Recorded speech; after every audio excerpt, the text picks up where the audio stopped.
Good evening, your friends. It is such an honor to be welcoming Mr. Mozhan Khadem tonight at our Nowruz evening. We have had one previous to that with a friend who was one of the best artists, and Brett Smith. And at this meeting, we're going to ask Mr. Mozhan Khadem, a scholar par excellence, to address the same issue, Nowruz, the flourishing of Iran's ancient culture and the advent of the Bab and Bahá'u'lláh.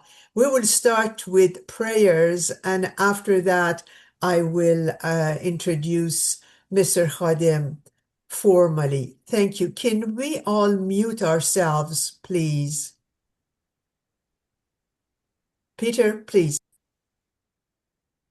O God, my God, praise be unto thee for kindling the fire of divine love in the holy tree on the summit of the loftiest mount, that tree which is neither of the east nor of the west, that fire which blazed out till the flame of it soared upward to the concourse on high, and from it those realities caught the light of guidance and cried out, Verily have we perceived a fire on the slope of Mount Sinai.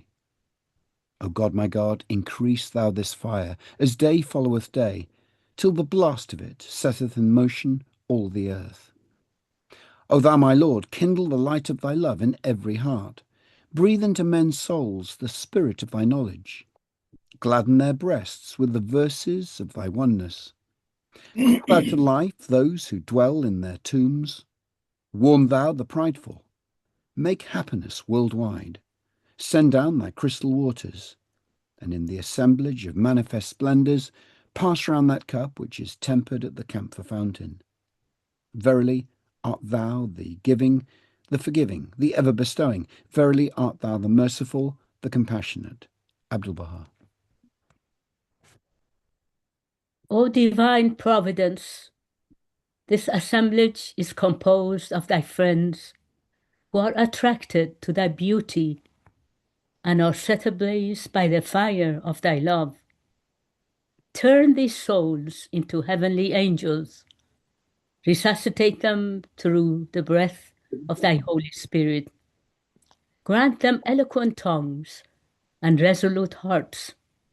Bestow upon them heavenly power and merciful susceptibilities. Cause them to become the promulgators of the oneness of mankind and the cause of love and concord in the world of humanity, so that the perilous darkness of ignorant prejudice may vanish through the light of the Sun of Truth. This dreary world may become illumined. This material realm may absorb the rays of the world of spirit. These different colors may merge into one color, and the melody of praise may rise to the kingdom of thy sanctity. Verily thou art the omnipotent and the almighty. Abdul-Baha. Remembering Baha'is of Iran and all Iranians. Is there any remover of difficulties? Save God. Hey, praise be God. He is God. All are his servants, and all abide by his bidding. هل من خارج غير الله قل سبحان الله وبالله كل عباد له وكل بأمره. Is there any remover of difficulties? Save God. Say praise be God. He is God. All are his servants, and all abide by his bidding.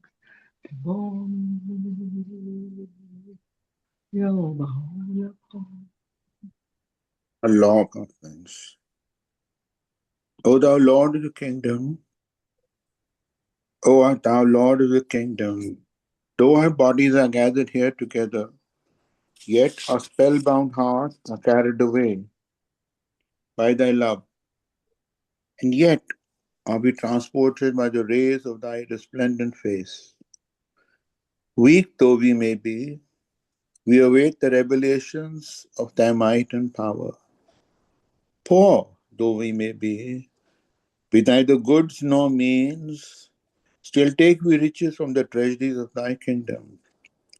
Drops though we may be, still we draw from out thy ocean of depths. Motes though we may be, still do we gleam in the light of thy splendid sun.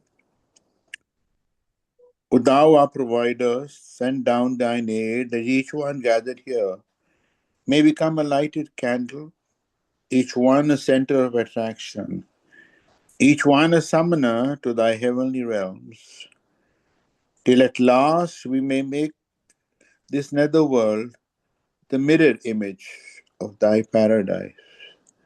Abdul Baha.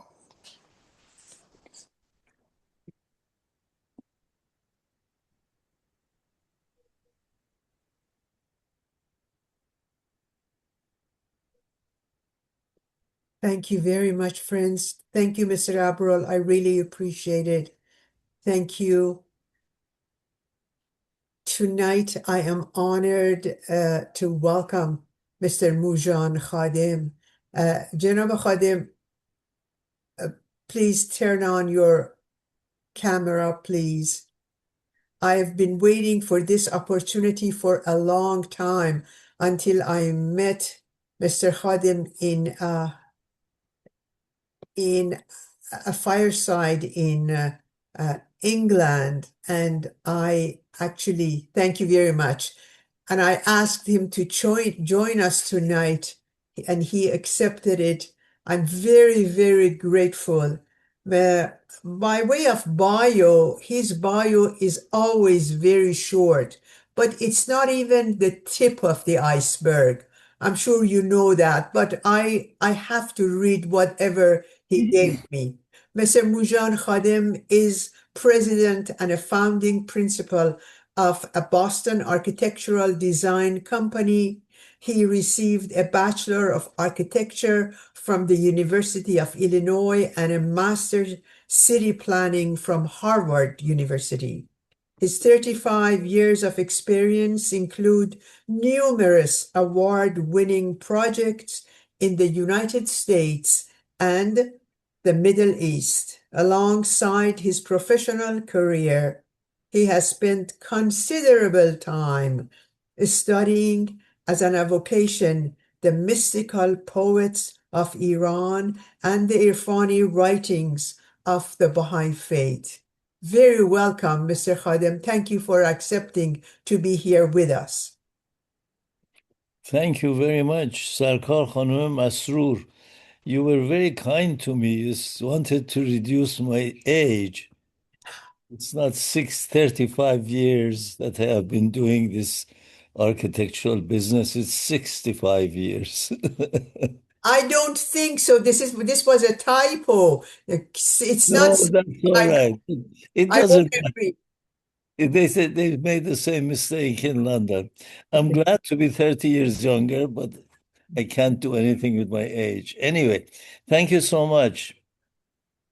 So you want me to talk about the significance of Nowruz, right? Yes, Nowruz, the flourishing of Iran's ancient culture and the advent of the Bab and Bahá'u'lláh. Yes, very good. This is a very important subject, and I have made some notes. I usually don't like to read from my notes, but I will do it today because this is a very important topic.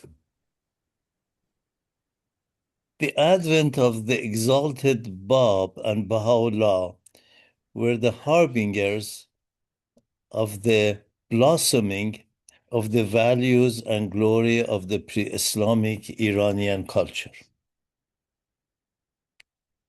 I think there are very few of us Baha'is and also non-Baha'is who realize the significance of what I just said.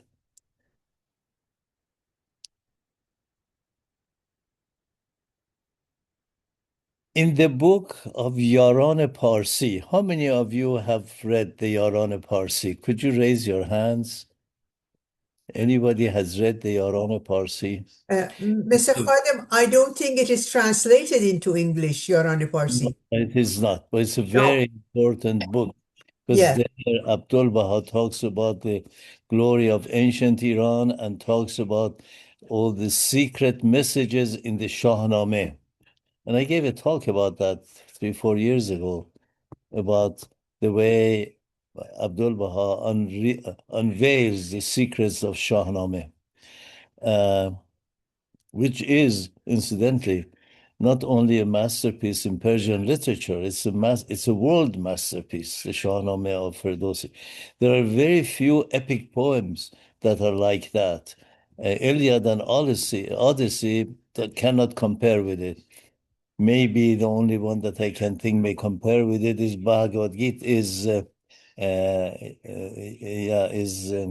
Bhagavad Gita, the epic poetry of the Indian culture. Anyway,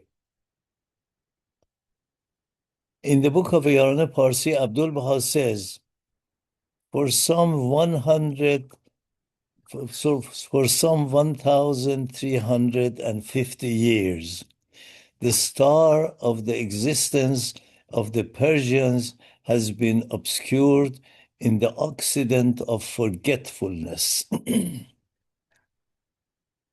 And now it has emerged from the Orient of light. I don't know how many of you are familiar with the term Occident and Orient and its meaning. Those of you who are familiar with that, could you raise your hands? Otherwise, I may have to give a small explanation.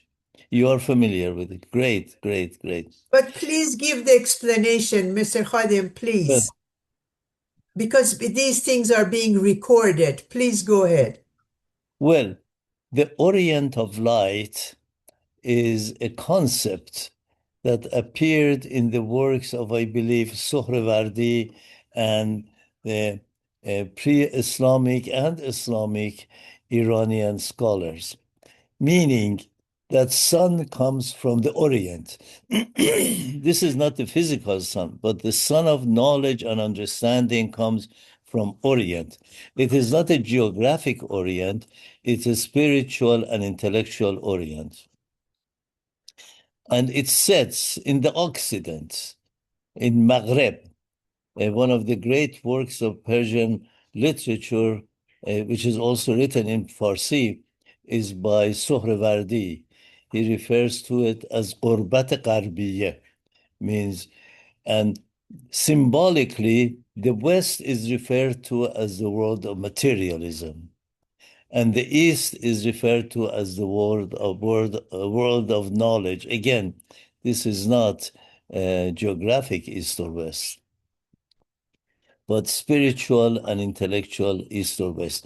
This concept of Orient of light later on, about 275 years ago, came to Western theology and philosophy by Goethe, who termed it ex oriente lux, means out of East comes light.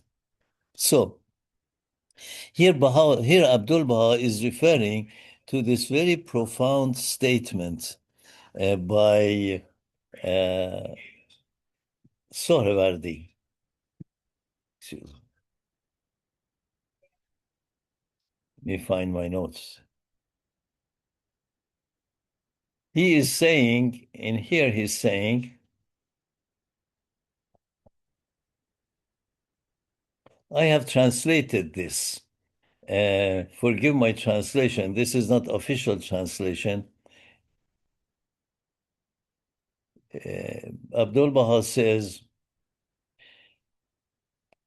for some 1,350 years, the star of the existence of the Persians has been obscured in the Occident of forgetfulness. He says, 1350 اندی سال بود که اختر پارسیان در مغرب نیستی متواری بود و اکنون از مشرق هستی ظهور کرده.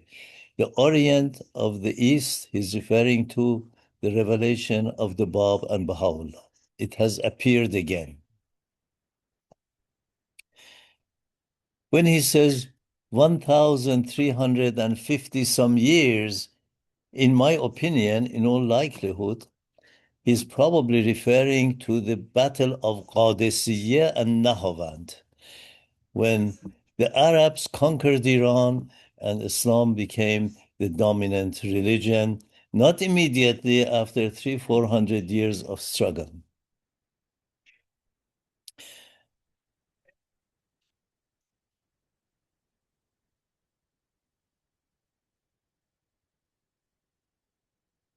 Many people do not realize how the Babi and Baha'i faiths contributed to the revival of the pre-Islamic Persian culture and its mainly Zoroastrian and also to some extent its Mitraic background. We Baha'is seldom refer to the importance of this, and I want to divulge some of the importances. The importance of the festival of Nowruz in its outer and inner meaning is among the significant aspects of this contribution of the Babi and Baha'i movement to the Iranian and world culture. Before talking about the significance of Nowruz, in the Babi Baha'i Faith, I like to talk about the importance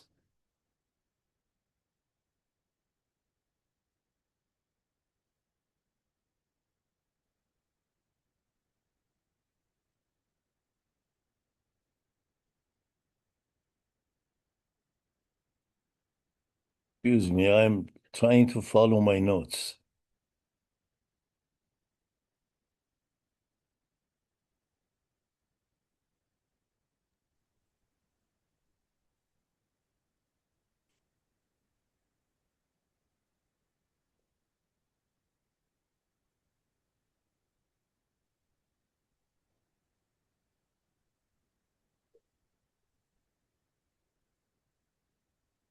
Before talking about the significance of Nowruz in Babi Baha'i Faith, I like to talk about the importance that Abdul Baha states for the Bab and Baha in reviving the glory of pre-Islamic Iranian culture. In the book of Yaran Parsi, again, Abdul Baha says, I read that. Abdul Baha goes further and says, the future of Iran is very glorious, and Iran would achieve much a high station and glory that it will bedazzle the eye of all on the world, of all that live in the world. Iran will become the Qibla. فرمان ایران قبله فرح عالمیان خواهد شد, meaning will become the joyous point of adoration of the people of the world. This is the statement of Abdul Baha. You might have a more accurate translation of this. The dates he's referring to, he further says that the exalted Bab was the advent of Hushi Dar Mah, the reviver of truth and faith, and Baha'u'lláh was the advent of Shah Bahram Varjavand, the victorious King Shah Bahram. How many of you know who Hushi Dar Mah and Shah Bahram is? Could you raise your hands, please? Great, great. Well, quite a few people, yeah. Do you want to explain who they Yes, were? I will. Thank you. Yes. Because Peter knows everything under the sun, so we can't all be like Peter. Yes. According to Zoroastrian expectations, Hushi-Dharma revives the teachings of Zoroaster. He weakens the forces of evil, Ahriman, brings humanity closer to truth and righteousness. Shah Bahram Varjavand, or the King of Glory or the God of Glory, is a heroic savior king. Is exalted for defeating enemies of Iran and religion, restore justice and sovereignty, re-establish Zoroastrian order. Okay, please bear this in mind. I will refer to some aspects of the teachings of the exalted Bab and Bahá'u'lláh, so you see how these expectations have been to a great extent fulfilled. How did the Bab, let's talk about the calendar, Bab's calendar. How did the Bab change the calendar and made Nowruz contrary to Islam the most important festival and made it the day of God? You know, for 1,400 and some years, when Abdul Baha wrote that, it was 1,350 and some years. Now it's 1,400 and some years. The Islamic culture, especially in Iran, have been fighting Nowruz. They want to eradicate it from the face of Iranian history. How did the Bab change the calendar and made Nowruz, contrary to Islam, the most important festival and made it the day of God? Friends, don't underestimate these important achievements. We don't usually talk about them because we have all been living in a very fanatical Islamic country. So we don't talk about these things because a lot of mullahs don't want to hear it. But we can talk about it now. In order to attract a lot of people who want to come to the faith, especially now, these are the things we have to tell them. That how the Baha'i and Baha'i faith has brought glory back to Iran, especially since the majority of Iranians are talking about their ancient culture and their identity. He changed the calendar from the Islamic lunar calendar to the solar Zoroastrian calendar. This wasn't an unimportant accomplishment, most important, because calendar, the counting of days and years and time, is the pivotal point of a culture, a cultural identity for people. He made it 19 months times 19, 361 days. Like Zoroastrian calendar, he called the differences between 365 and 361, he called it the days for giving, almsgiving, and gift giving. In Zoroastrian times, it was referred to as Andargah. The Bab referred to it, Babis and Baha'is refer to it as Ayyameha. Look at the similarity again.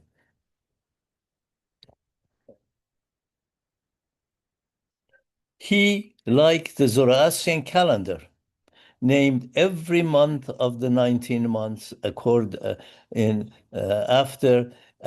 the 7 attributes of Ahura, Amshaspandan, and the names of God. Very much similar to the calendar of the Zoroastrians. And he named every day of calendar again after the names of Amshaspandan, which means the attributes of God, and also the names of God. Farvardin, Ordibehesht, Hordad, Tir, Mordad, Shahrivar, Mehr, Aban, Azar, Dey, Bahman, Esfand. Did you know that these are all the attributes of God? We don't have time to explain them one by one what they mean. But believe me, they are. You just look at the AI and it will explain to you what each one of them means. He did another thing. In the Zoroastrian calendar, the 19th day of every month was Farvardin, Nowruz. The 19th day of every month is Farvardin. And he divided the whole year by 19. So,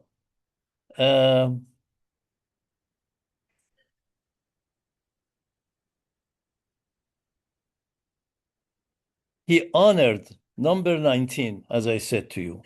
And most importantly, unlike the prevalent Islamic position of the clergy, made the first day of Farvardin, the Zoroastrian Nowruz, the most important festival, called it the festival of New Year, and Fitr means we end the fasting, or Nowruz, the end of the month of fasting, and named it the Day of God. This was not a small accomplishment. Just think about it. This is what the Iranians like now want to hear, that this is what the movement of the Bab and Bahá'u'lláh did to Iran and to the Iranian ancient culture. You see, the symbols of Shahnameh is on the speech of every Iranian right now. They give their, they refer to all of these things now that they are in the streets.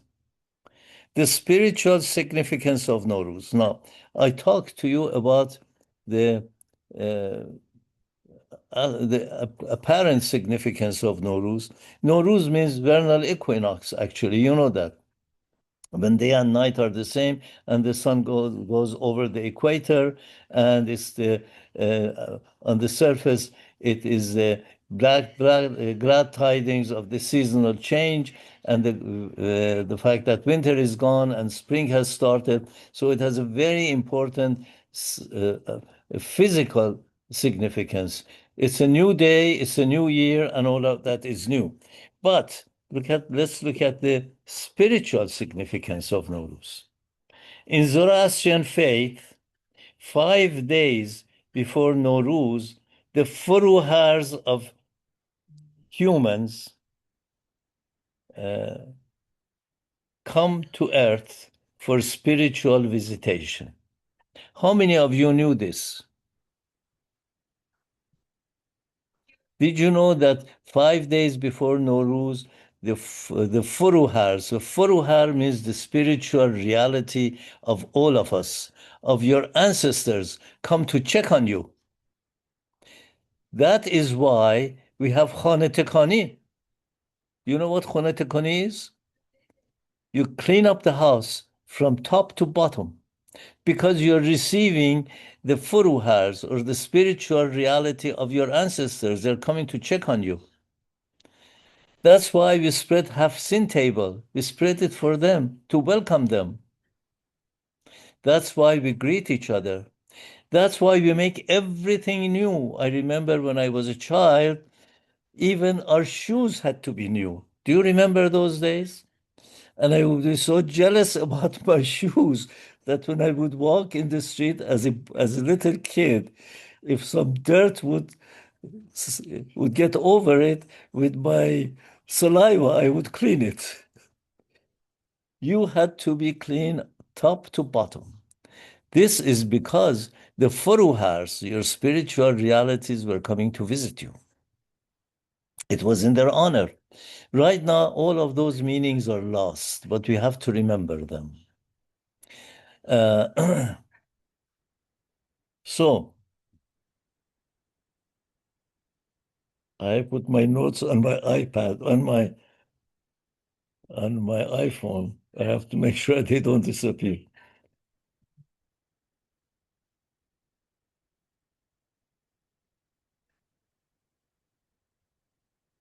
Now, I have to tell you something. Plato is credited by having brought the world of ideas. You know that. You know what that is. Musole Aflatuni. In fact, what Plato has done is so significant that great philosophers refer to it as all philosophy is Plato, the rest is a footnote. And a lot of impartial philosophers who don't want to attribute all philosophy and advancement to the West, they are saying, Plato, why didn't you tell everybody where you got the idea of furuhars, of Musole Aflatuni? You know, Plato disappeared for 30 years, if you know. Where did he go? He didn't go to Paris or to Harvard or to Nice. He went to learn the wisdom of the Moghans, of the Zoroastrian saints. This is where he got it. He got it from them. This is a big story. That would be another podcast, another Zoom, if you want to talk about how all of these Greek philosophers got their ideas from the ancient Iranian Zoroastrian saints. So later on, this idea of furuhar became the spiritual reality of every individual, and in the works of Ibn Arabi, it was translated into A'yan sabite fil adam. How many of you have heard that term, A'yan sabite fil adam? These are the same furuhars that Plato had talked about and Zoroastrian saints are talking about.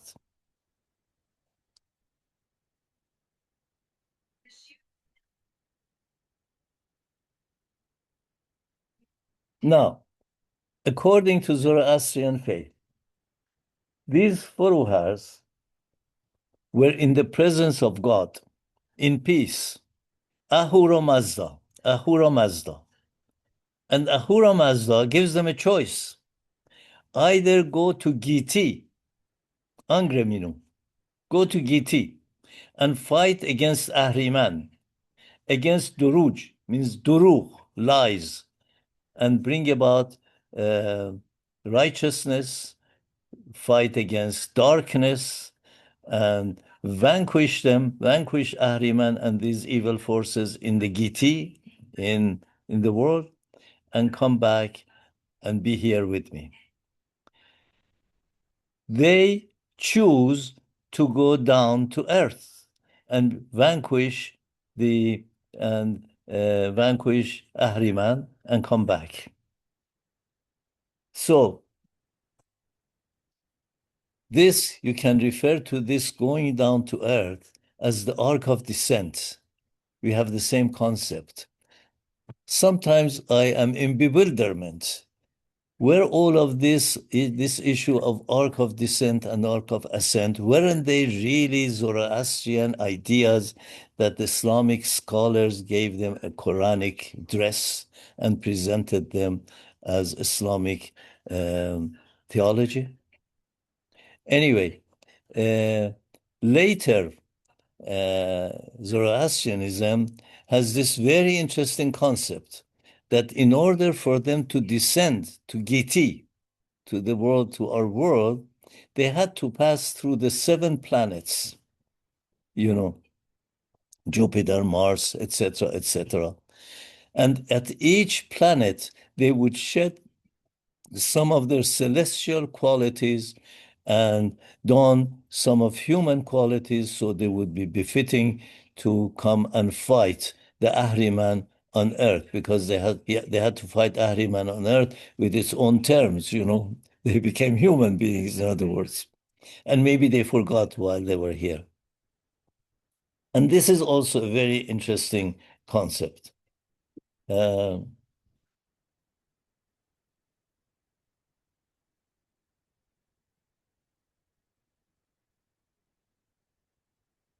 Now, This whole idea of they choosing, Ahura offers them a choice, go down to earth or stays here in peace. Choosing to go to earth has a lot of kinship with the concept of the covenant of Alast. How many of you know what the covenant of Alast is? No? Okay. Mr. Peter is also shaking his head. All right. Covenant of Alast is one of the central themes that has become Islamic theology. They take it from the Quran that God summoned man and took all of his offsprings from his back, means the entire humanity, and made a covenant with them and said, am I not your Lord? And they all said, yes, you are.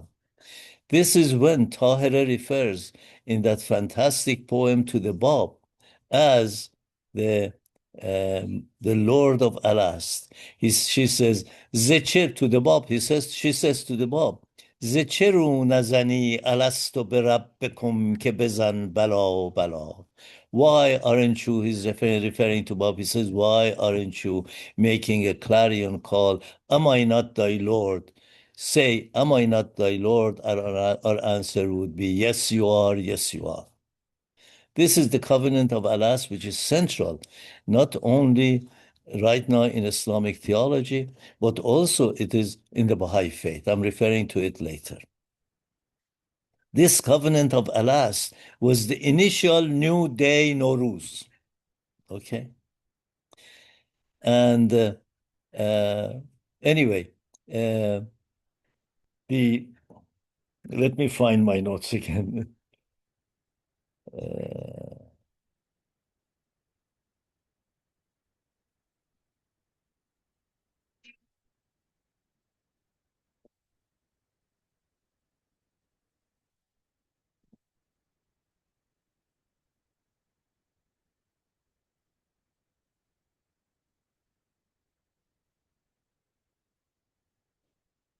So actually, I explained to you that this arc of descent and arc of ascent, which we see in Islamic Iranian, I say Iranian because I can't separate all of these initial Zoroastrian and Iranian ideas that flourished under Islam separate from Iranian. They're really Iranian version of that Islam.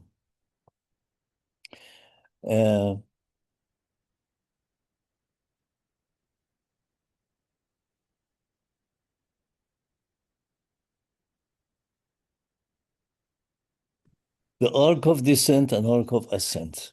Arc of ascent, you're all familiar with Attar's Mantiqut Tayr, the conference of the birds, aren't you? And the Baha'u'llah's Haft Wadi, aren't you? 7 valleys. This is the arc of ascent. I would venture to argue that this arc of descent and arc of ascent came from the pre-Islamic Iranian ideas that was flourished maybe to a great extent and a very beautiful way during the Islamic period of Iran.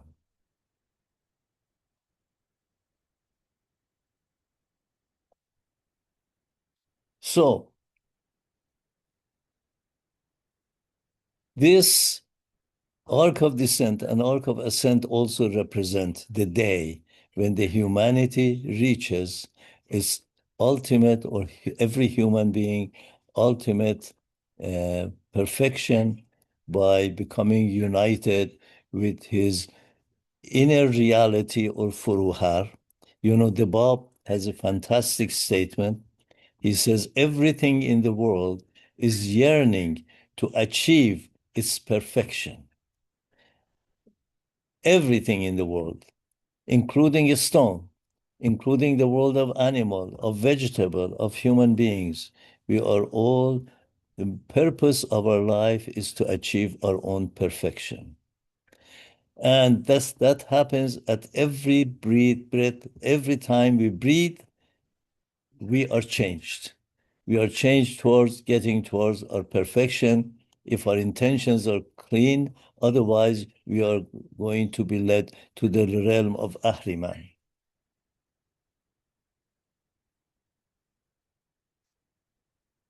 Now, I explained to you, in the light of what I said, the day of Alast, the covenant of Faravahars with Ahura, the returning to in Nowruz for to find out what we are all doing. These are all days of God. They are all Nowruz. Every event is a Nowruz. But in the Baha'i Faith, it assumes even a deeper meaning. Let me tell you what the spiritual Nowruz is in the Baha'i Faith. Rumi also referred to it, and you know, Baha'u'lláh loved Rumi very much and quotes from him. Rumi says, Har nafas no shavad dunya wa ma, bi khabar az no shudan andar baqa. I translated that into English for you.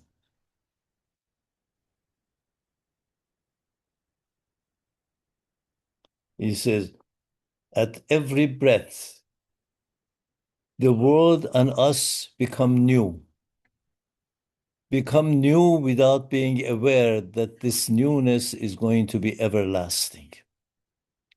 Why does it become new? Because ever since we made the covenant of Alast, ever since the Furuhars made this choice to go down to earth, every moment during the travel to their perfection, every moment they became new and new and new over and over again. And this newness would be everlasting. In other words, we all, if you look at your life from your beginning, from your childhood, when you were an embryo, to now that you are at whatever age you are, and I'm in my old age, I have received tajalli after tajalli after tajalli after tajalli, or effulgence after effulgence after effulgence from the sun of reality.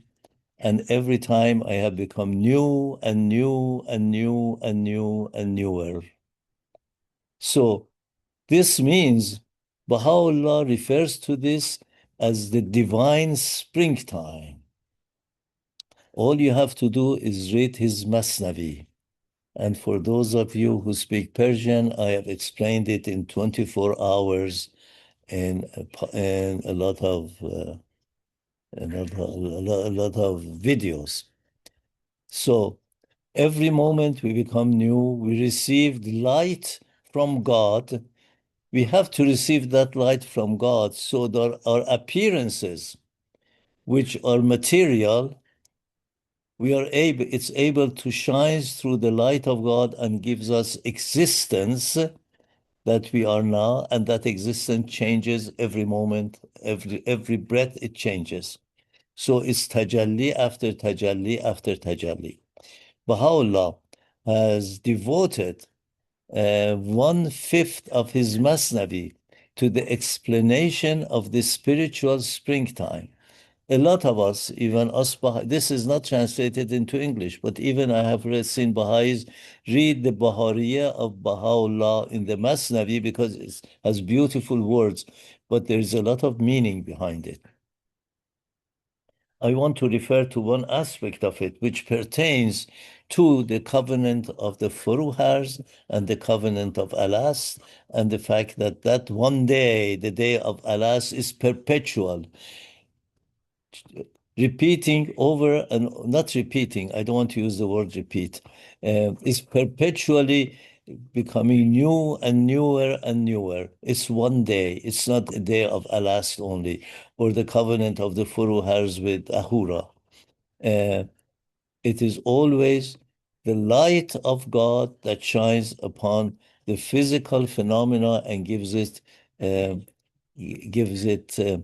existence.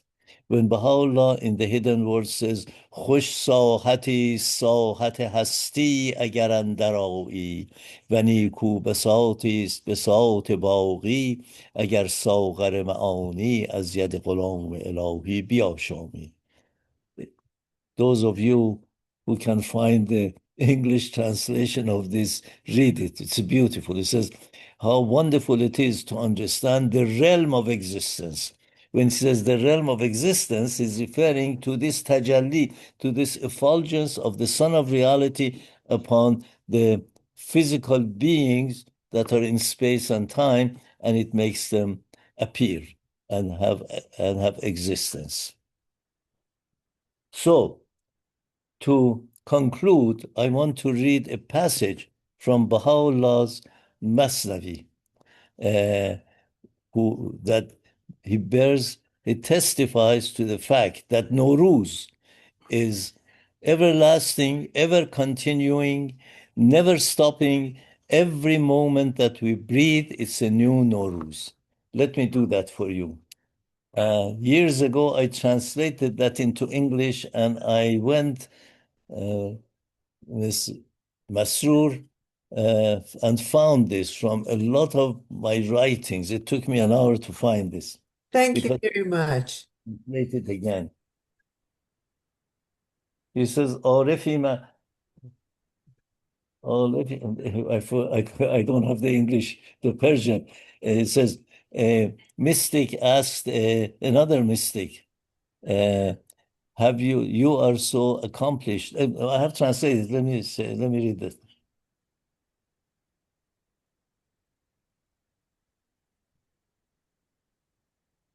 And Baha'u'lláh says in his Masnavi, an inquirer of a subtle mind asked an arif, means a mystic, a question very profound, very fine.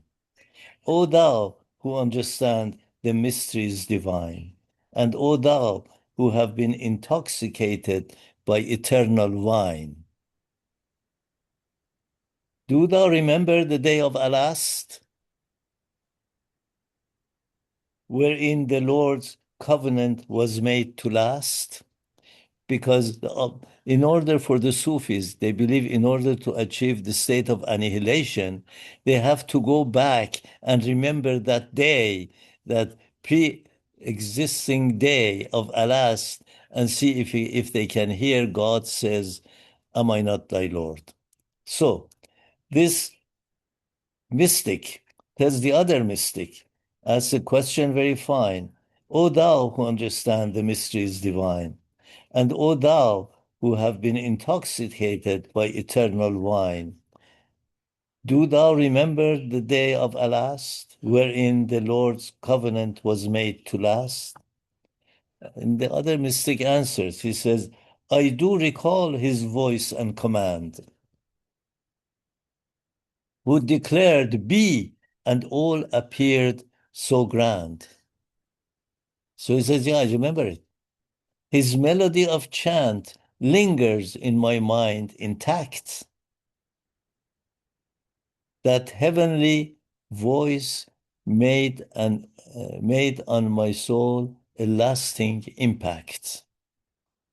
Another Arif, another Sufi who was more profound, another Arif of a mightier insight said that day is not over. It's still in sight. The day of Alast is now enduring so bright. His day is eternal. It does not follow by night. If his sun sets perchance, the arsh and farsh, arsh means heaven, farsh means earth. The arsh and farsh will disappear in a glance. For that eternal day which dawns by his might enjoys the perpetual sunrise of his presence in delight. So, this is my translation, not authentic, but it's the best I could do with those beautiful lines of Baha'u'lláh. So you see, according to Baha'u'lláh, every day, every breath that we breathe is a new day. It's a Naw Rúz. Because every breath that we breathe is a new tajalli, new effulgence of the sun of reality, of the rays of the sun of reality, of the light or Baha of the sun of reality, or is a Baha that shines upon us, is a light that shines upon us from God, Baha, which means that the translation would be Bahá'u'lláh. Thank you very much.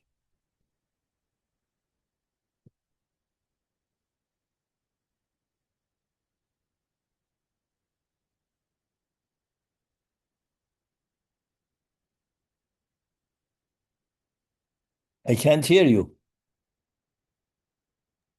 You are right, because my audio was not on. I was muted. Thank you so very much, Mr. Khadim. I really appreciate it. We have had many speakers who have spoken in this fireside about different issues. And I have to tell you that probably you've been the first one who joined Iran's ancient culture with the coming of Baha'u'lláh and the Bab, which is something that many more research should be done about it. Thank you so very much. I really appreciate it. Friends, if you have any questions, please go ahead. It's time to ask questions. Peter is asking question. Mr. Khadim. Peter, go ahead, please. I've been going maybe for 20, maybe 30 years to a Muslim class of a Quranic scholar, Dr. Taj Hagi, who has gone back to the text of the Quran and not interested in giving much credibility to the hadith or the fatwas or the Sharia legal codes or, the madrasas, all that kind of stuff. It just goes back to the Quran and we discuss it. We get several English translations, compare the different translations from different sources, laugh about the Wahhabi one, which has phrases in brackets to tell us what it means, according to the hadith. And we discuss the meaning of the Quran, and it's very exciting. He's got a degree in Middle Eastern history and a degree in Arabic, but he doesn't have a degree from a madrasa. So I've been going and learning about the Quran, and it occurred to me that if you have the Baha'i fast and Ramadan, and they start on the same day, when the Baha'i fast finishes, we have Nowruz, and when the Muslim Ramadan fast gets to 10 days before the end of their fast, approximately the same time as Nowruz, they call it the night of power. They do what? Excuse me. The night of power, Qadir, the night of power. 10 days before the end of Ramadan, they call that one of the days the night of power. And I thought, that can't be a coincidence. Laylatul Qadr, right? Sorry? Yes. They call it Laylatul Qadr, yes. Yeah. So I thought that can't be a coincidence. That they are, for whatever reason, they are pointing to Nowruz as the night of power, maybe. Or maybe I'm just making a coincidence out of something. Thank you. Thank you, Peter. It doesn't always happen that way with Ramadan. Sometimes, because Ramadan is held by lunar calendar. Yeah, but if you were to start the Sometimes it may two do fasts that. on the same day. Sometimes it may, yes. But it just occurred to me that if you did that, when you get to that night of power, the Baha'is are ending their fast with Nowruz, and the Muslims are celebrating the night of power, and they're fasting for another 10 days until they get to the end of the month. Yeah. Thank you. Thank you. Mr. Khadim, there is a question in the chat. Isabel is asking, do you have your material available in English? And that's $1 million question, which has been asked of you previously. How would you like to answer? I usually don't speak in English. The reason is that if I had talked in Persian about this subject, it would have taken twice as long because I speak from memory. And since childhood, I have committed all of these to my memory, and it just comes extemporaneously. When I talk, it just comes one after another. But when I do it in English, because I don't have that wealth of memory in English language, and a lot of my memory refers to writings of Baha'u'lláh, the Bab, Abdul Baha, and a lot to the mystics like Rumi and Attar and so on. I can't extemporaneously translate them into English. The translations I read to you was the result. This one that I read to you about the two mystics talking, it took me about 5 hours to translate it into English. The reason I did this is because God bless his soul, Dr. Iraj Iman was very interested that I give talks in his irfan conferences. So I sat down and I translated this, and he wanted to get a copy of this from me, and I never gave it to him, and I regret I didn't, because I didn't think they were authentic translations, So, but I have some of these translations.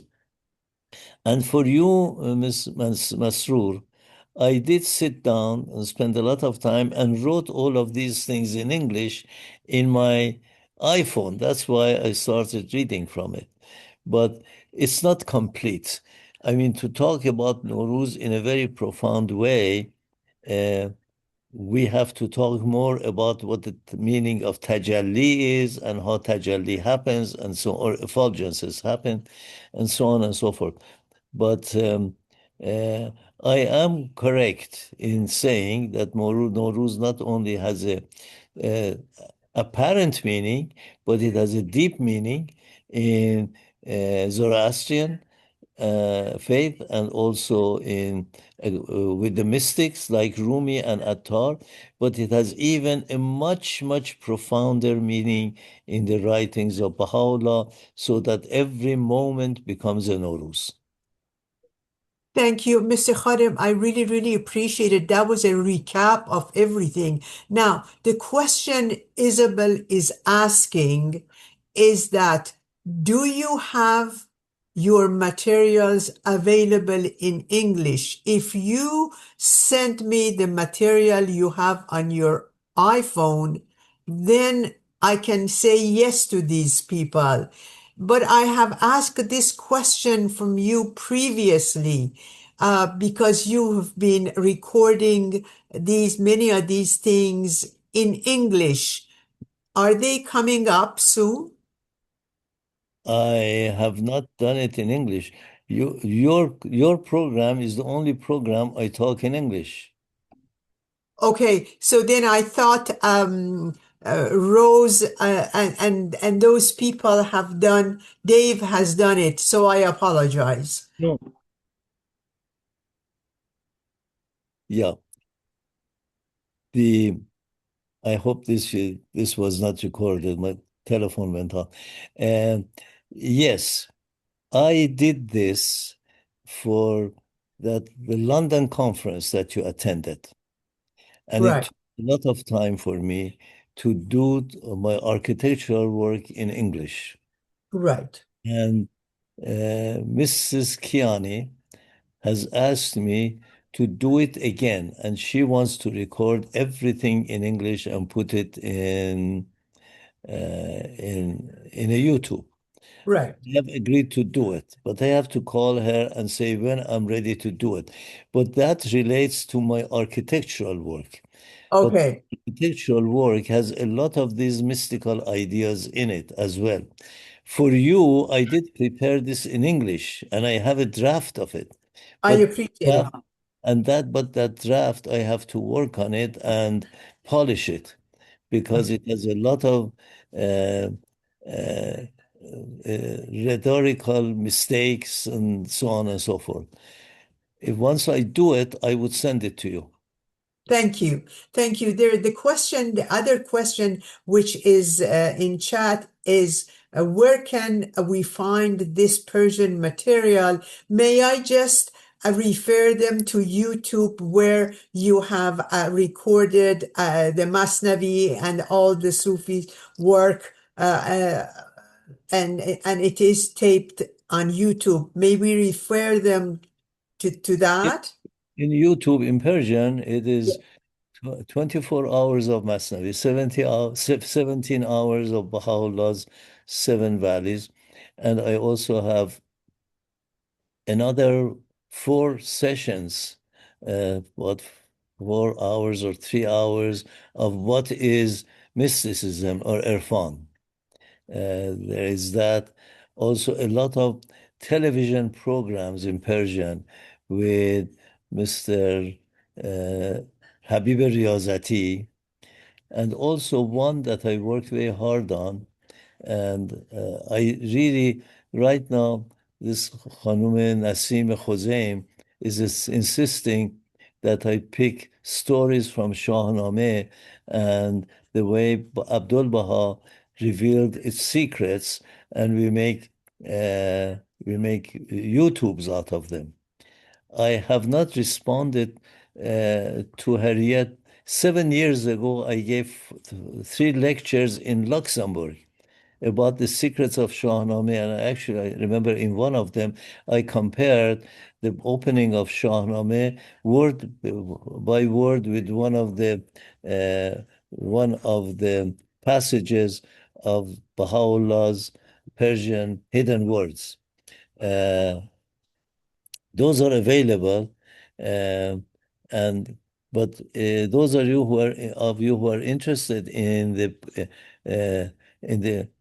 blossoming of the ancient Persian culture, I refer you to what I did about 4 or 5 years ago for the conference in Chicago, for the Persian conference, and it is talked Abdul Baha and the revealing the sacred, the mysteries of Shahnameh from the tongue of Abdul Baha. That one I worked very hard on, and it's kind of concise, but it's not comprehensive. Thank you, Janab Khadem. Appreciate it. Let's get another question. Minu Khanum, please go ahead. Please unmute yourself. الله حقا Allah. با عرض ادب و احترام و امتنان بسیار. Minu Khanum, we speak English here, please. Oh, I'm so sorry. It's okay. ببخشید. No یک problem. دنیا عرض میخوام. بله.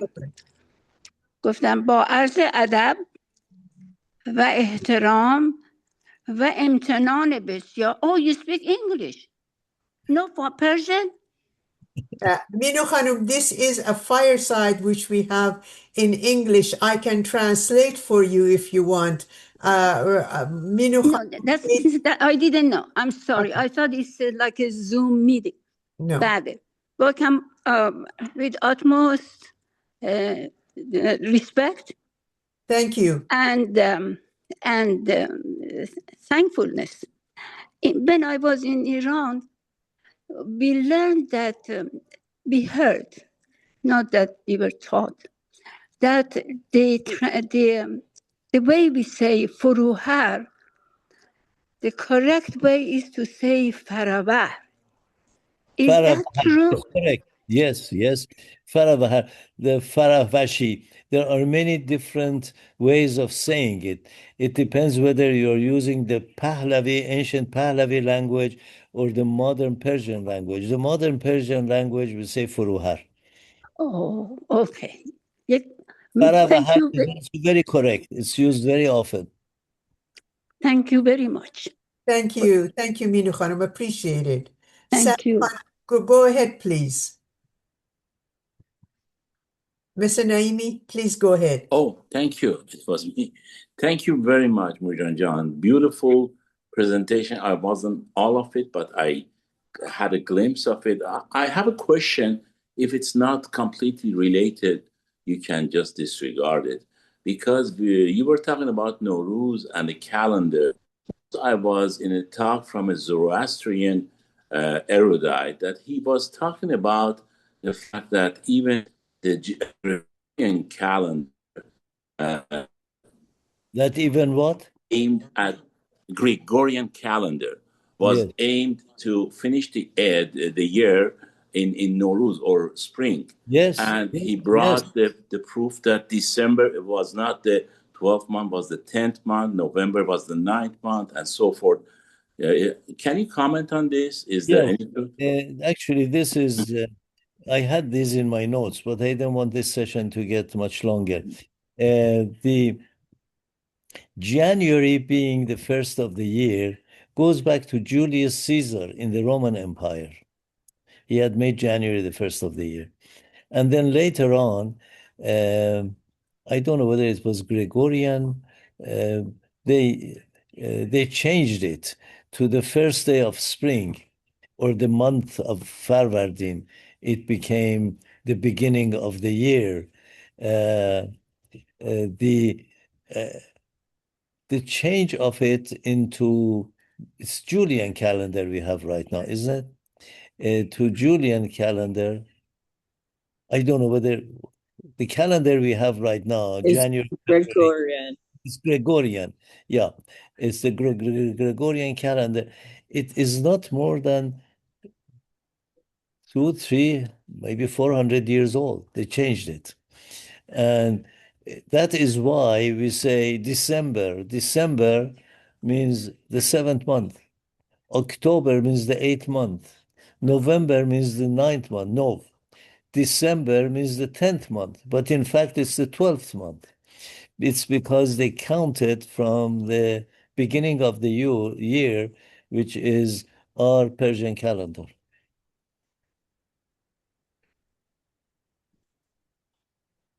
You know, something else I want to say here, and there's not much time to discuss it. The Abdul Baha is glorifying the ancient Persian culture for many reasons. One of the main reasons is that it influenced all of the religions, all of the Abrahamic religions that we know of. Because during the conquest of, when the Jews were released, freed by Cyrus the Great, a lot of Zoroastrian ideas went into the Torah. In fact, if you look at Encyclopedia Britannica, Mr. Yarshater has caused a big article to be published there to show how the Torah was before the captivity of the Jews and after its release by Kurosh, by Cyrus, and the influence of the Zoroastrian texts in the Torah. Among the ideas that came from Zoroastrianism to the Torah or to Old Testament were the ideas of Messiah, Souchiance, came to the Old Testament, Mashiach or Masih, the idea of the daily prayers, namaz, the 5 prayers, the idea of heaven, the idea of hell, the idea of bridge of Chaniot, because evidently these furuhars, if they accomplish and they succeed in vanquishing Ahriman, they have to go back again to Ahura, as I mentioned to you. I may not be quoting exactly, but this is my recollection. They have to go back to Ahura, Ark of Ascent, but they pass through a bridge, and on that bridge, their deeds would be weighed to see whether they're fit going to Ahura, back to Ahura from where they came or not. And many other ideas, they all came from Zoroastrianism. They first went to Judaism. And so the Torah, after the conquest after the freedom of the Jews by Cyrus the Great, is quite different from what it was in the past. The heaven and hell came from Zoroastrianism. And then it went to Christianity, New Testament. And from Christianity, it went to Islam. You see, what we have in Islam, all of these ideas, and even the bridge of Chenyut became Polisarat, you know. And one thing you have to remember, Mr. Peter, you talked that you have been studying the Quran. I have a few architectural students who are very interested in my work. In fact, when I was going to Istanbul to see for one of my projects, which is a very, very big project, it's like a city right now, it's that big. These students immediately in Iran bought a ticket and came to see me there. And one of them, who has a lot of strong Islamic tendencies, has become familiar. I mentioned to him about the Bab and Bahá'u'lláh.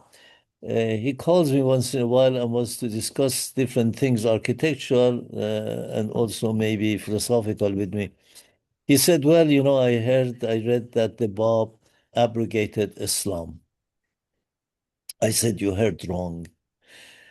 Islam cannot be abrogated. The Bab abrogated the Sharia of Islam, Sharia of Islam, because Islam has a spiritual core that cannot be abrogated. And when I say Sharia, the problem right now with Islam is that all we have of Islam is Sharia. And what's Sharia? Because in the Quran itself, there are very few laws. And these mullahs wanted to run the affairs of their daily life. So in order to, they could not find anything in the Quran, they manufactured hadiths, a lot of false hadiths.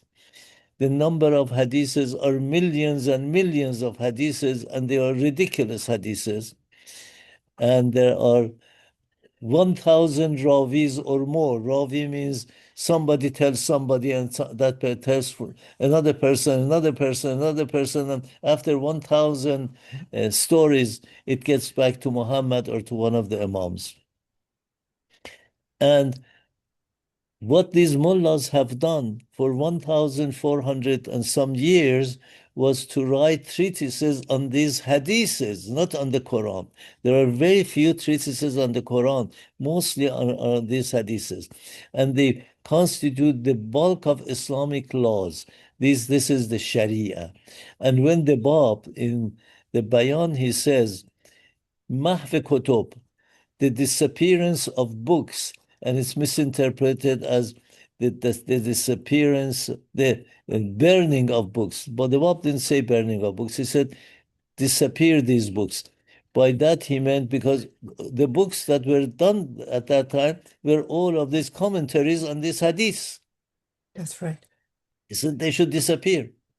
In fact, I venture to say right now that this revolution that you see right now by Iranians, who are fed up with the system of the Sharia of the mullahs, they're fed up with the system of the Sharia of the mullahs, in my opinion, started 180 years by the Bab. The Bab inaugurated this revolution. And if they had not killed him, Iran would have been paradise right now. Now, why? Because the mottos that you hear right now from the mouth of the youth, I don't want to repeat them because they're very insulting to the mullahs, is exactly the same thing the Bab said. The Bab said, mullahs have to go. We don't need mullahs. We don't need akhunds. They should not get the donation that should be given to the imam. They should not go on the pulpit. They should not have mass prayers to incite sedition among people. He said all of these things. And then he said they should not get any money from people. And that made them, cause them to kill him, because the most important thing for the mullahs is the money and power. So this is what I want to say. So not only the Bab and Baha'u'lláh revived the ancient Persian tradition and culture, they also created an uprising against the Sharia of Islam. And the symbol of this abrogation of the Sharia was Tahira Qurratul Ain. Tahrir Qurratul Ain symbolically did talk about the equality of men and women, but the taking the veil off her face was the taking the Sharia off the face of Iran that has such a proud ancient culture. Yeah, I think this is one of the main thrusts of the teachings of Jesus, that he said, if you've got the Shariatullah of the rabbis, Yes. the Talmud, the Torah, the law, but if it's just a dead letter of the law and it's got no spirit, it's got no Tarigatullah, it's not enough. It's not worthless, because he said not one iota or should be taken away from the law, from the Ten Commandments. So he wasn't reducing the law, but he wanted to add the spirit, which had been lost by the time Jesus arrived. Exactly. Exactly. Mm. I think this is true about all of them. All of these religions get caught in the Sharia. Yeah, and Zoroastrianism as well, because didn't you point out that the Manichaean community was completely wiped out? Yes, because they were teaching the Taragatala and the priest didn't like it. Yes. Yeah. Of course, Zoroastrianism fell into that trap too, because before the conquest of Islam, it had become a completely Shariat-oriented faith, Zoroastrianism. Shahlaju, may I ask Dr. Mugharibi, he has been raising his hand. May I ask if he's still in the room, Dr. Mugharibi, Ruya Jun, would you like to, I think Dr. Mugharibi wanted to ask a question. Am I making a mistake? No, I'm sorry. I will make a comment, but I don't want to take you back.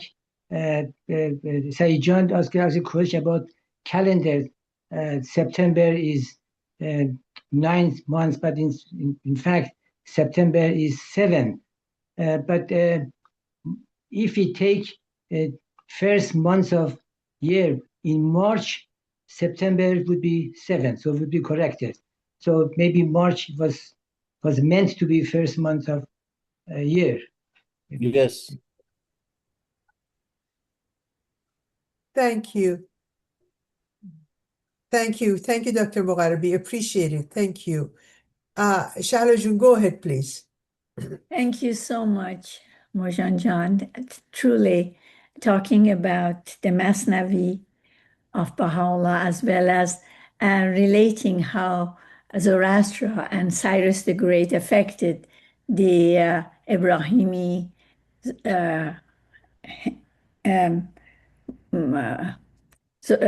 Jewish, Christian, Islamic, and brought it back to Bab and Baha'u'lláh, which revived that culture and the purity of the culture.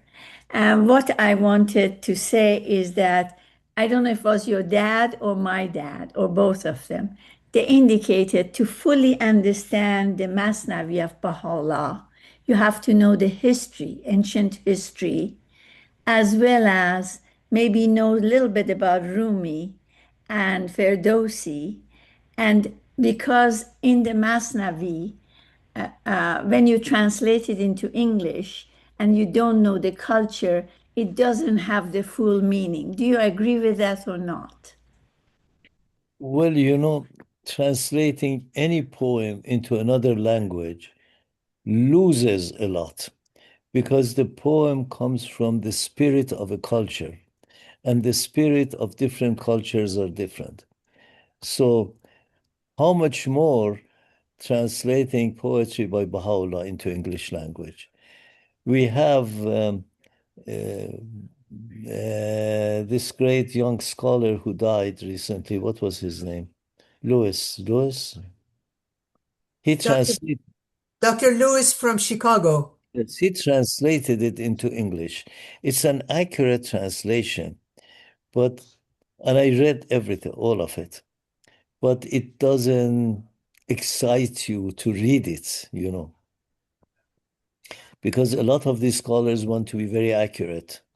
You know, that poem I translated for you from Baha'u'llah's Masnavi is not word for word. I tried to capture the essence of it. So it's very difficult. To read Rumi's Masnavi you should be very familiar to read Baha'u'llah's Masnavi. You should be not somewhat very familiar with Rumi's Masnavi, because when I in my 24 hours of discussing it, I discussed it on many layers. One layer was Baha'u'llah's response to Rumi. Baha'u'lláh answers Rumi in that Masnavi. Yes. Yes. بشنویم چون حکایت میکند از جدایی ها شکایت میکند Baha'u'lláh answers him.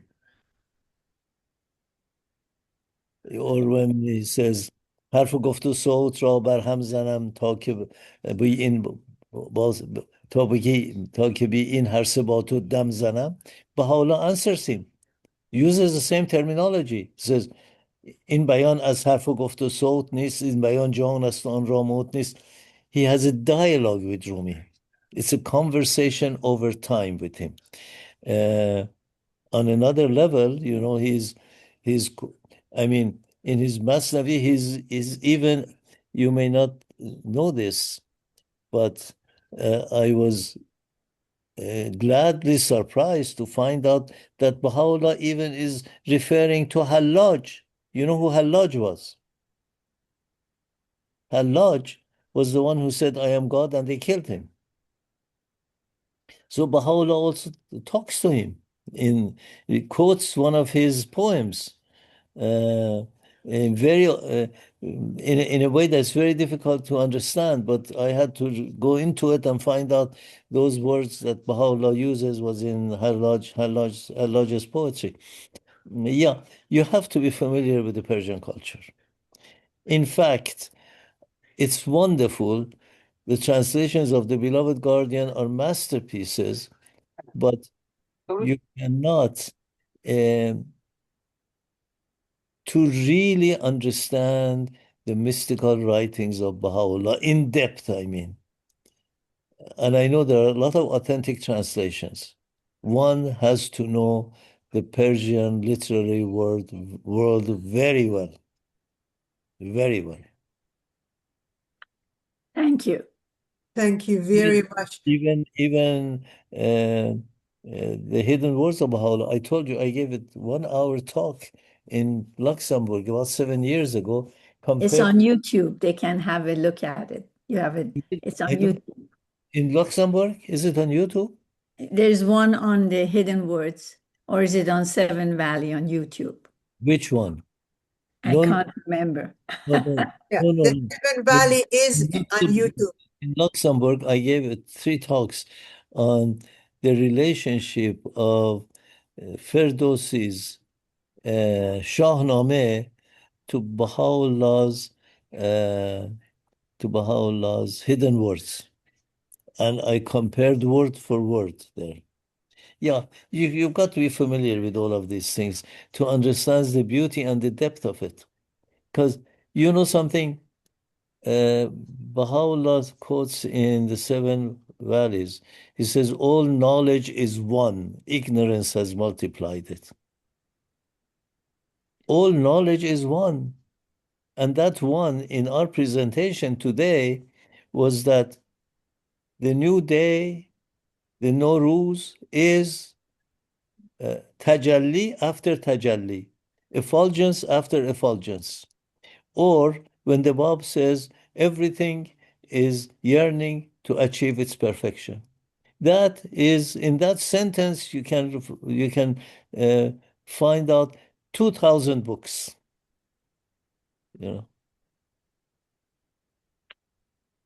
Thank you very much. Mr. Khadem, I hope we will be able to find the talks you have given in Luxembourg. Do you know if they were taped and videotaped? Yes, a Baha'i by the name of Mr. Neshvat. Yes. Has made podcasts of them and has distributed, and evidently you can get it by 20 euros each. But okay. I asked him to send it to me. He has sent it to me, but I can't open it. But I happened to have it when I was there. It was recorded. Yeah. That was really the beginning of my admiration of Shahnameh and to find out how magnificent and beautiful it is. I intend to do one if I have the time. You see, when I did the Masnavi or the Seven Valleys, I would read from the text. It was easy. And Mrs. Hossein, Nasim Hossein, would record it. And then in the middle of it, I bring a lot of things from myself, poems and so on, and she would go and research it and put footnotes to it, which was a very difficult task. Now she wants me to do that with Shahnameh. I said, the problem is that I can't read the Shahnameh because of page. I have to talk about Abdul Baha's secrets of Shahnameh and go to that particular part of Shahnameh and bring it out and work on it and then present it. It's going to take, for each one of them, I need 2 weeks. And then you need 2 weeks to fix it. It would be 4 weeks. And she wanted every week to produce something. So, that it becomes much more difficult. That's why I haven't done it so far. Janab Khadem, I think probably it would be a great idea for you to start, and confirmation of God will always reach you. It's a pity if you leave it untouched. Nasim Khanum is a wonderful, devoted helper to this process. She is wonderful. She is really wonderful. Yes. She is. Maybe it would be great if this week you might want to contact her. Sorry. Yeah, I'm planning to do it. Once in a while, she sends a note. She says, "Let's talk," and I say, "Fine," and then neither one of us do it. Okay, yeah, I agree with you. It's on my mind, actually. Okay, perfect. We have one more question, and then we will go to our devotionals. Before I go to Minu Khanum, Janab Khadem, I would like you to know that we all very much appreciate the knowledge you have, which is extremely unique. And we really appreciate the fact that you accepted to be with us tonight and explain such an important topic. Puruz Khanum, it was my pleasure and honor to be invited by you. My knowledge is not very profound, unfortunately.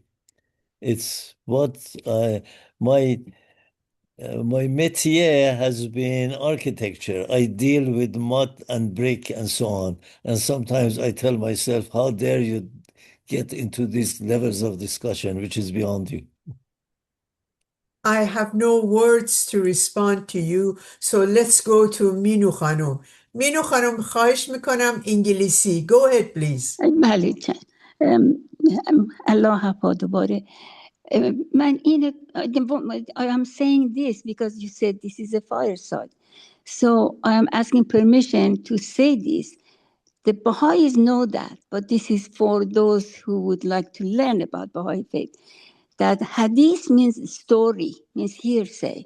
And in Baha'i faith, we can never refer to stories told by the pilgrims or anybody about Baha'i faith. We only teach and make sure that we stay within the writings of the central figures if we want to teach other people about the Baha'i faith. Thank you very much for your comment. I really appreciate it. Dr. Ziai, go ahead, please. Yes, I was going to say all the hadiths are not the same. Some are more authentic than the others, and Baha'u'lláh refers to some of the hadiths if you read Iran and other writings of Baha'u'lláh. So all the hadiths are not the same value. Some are more valuable and authentic than the others. Thank you, Dr. Zia. I appreciate it. Janab Khadem, do you have? Yes, you're absolutely right, Mrs. Ziyai. I think we should only accept the hadiths that Baha'u'lláh has accepted their authenticity, like hidden treasure, Kuntu Kanzan Makhfiya, or Whoever knows himself knows God. These are authentic hadiths because Baha'u'lláh has approved of them. But the majority of them are falsehood. You know, they have a science that these mullahs go and spend their entire life, 15, 20 years, and they study the science of Rijal, Ilm Rijal. Do you know what Ilm Rijal is, Mrs. Ziyai? Conductor Zia, Rejal means men. Ilm Rejal, science of men. I Yes. don't Do you know know. what it means? Is Dajjal the Antichrist? Dajjal. What? Dajjal, is that the Antichrist? Ilm Dajjal. Rijal, the science of Rejal. men. Ah, Rejal is men, yes. You know what that is? No. They spend their lifetime. They go there when they're young, they come out when they are old. As I said, there are millions and millions and millions of hadiths. And these hadiths were manufactured to legitimize the verdicts of Abbasid caliphs or whoever was in power. All right? And they made these hadiths. And these hadiths are the basis of the Islamic fiqh, both in Shia and in Sunnism. Now, they study these men, Rijals, who have ahadith mutawatir. Mutawatir means one guy said to another, the other guy said to another, to investigate if these men were liars, they were cheats, they were thieves, what was their qualities? Just imagine how ridiculous it is after 1400 years to investigate these men. And it has turned out that a lot of them were liars. They even testify to that themselves. That's why they have categorized the hadith to sahih, means correct hadith, weak, incorrect hadith, or partially correct hadith, and rejected hadiths, you know. So this is the dilemma of Islam right now. That's why we are not supposed to accept any verbal quotation from any of our holy figures. It has to be in writing. thank And you. even in writing, sometimes we have problem. Because, you know, these alwah that were revealed by Baha'u'lláh or the Bab or Abdul Baha and so on, less about the Guardian, they were استنساخ می شدن. They would be copied, you know. They would send a law from Baha'u'lláh to Iran. And people would start reading it. And the style of Baha'u'lláh was poetic prose, saj. Okay, when the guy who would read it could not quite find exactly how the letters were in the saj that makes the harmony of the poetic rhythm, sometimes he would put something else there, you know. So, in fact, the other night there was a discussion, why are a lot of the writings of Baha'u'lláh or the Bab or Abdul Baha translated into English? My answer was, probably they are not even quite available in Persian because they are looking at the authenticity of these things.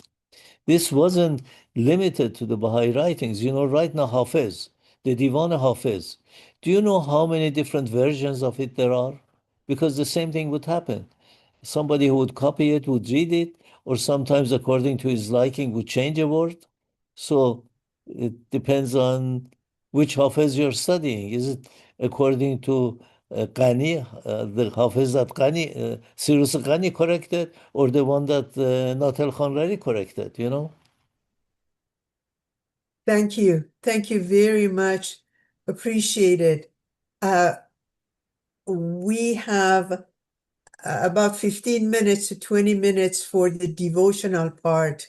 Janab Khadem, it was such a great opportunity to have you with us tonight. I don't know I have no words to thank you. I really, really appreciate it.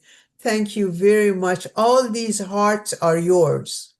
Thank you very much. It was my pleasure to be invited. Thank you so much for listening to me. Oh, that was such a bounty. Thank you so much. Would you permit us to go to our devotional part and say prayers? We have dedicated our prayers to the friends in Iran and to Iran. So with your permission, we will move to our devotionals. Is there... اختیار دارید. اجازه منم دست شماست. من به فدای شما. من به فدای شما. Thank you for joining us tonight. So I will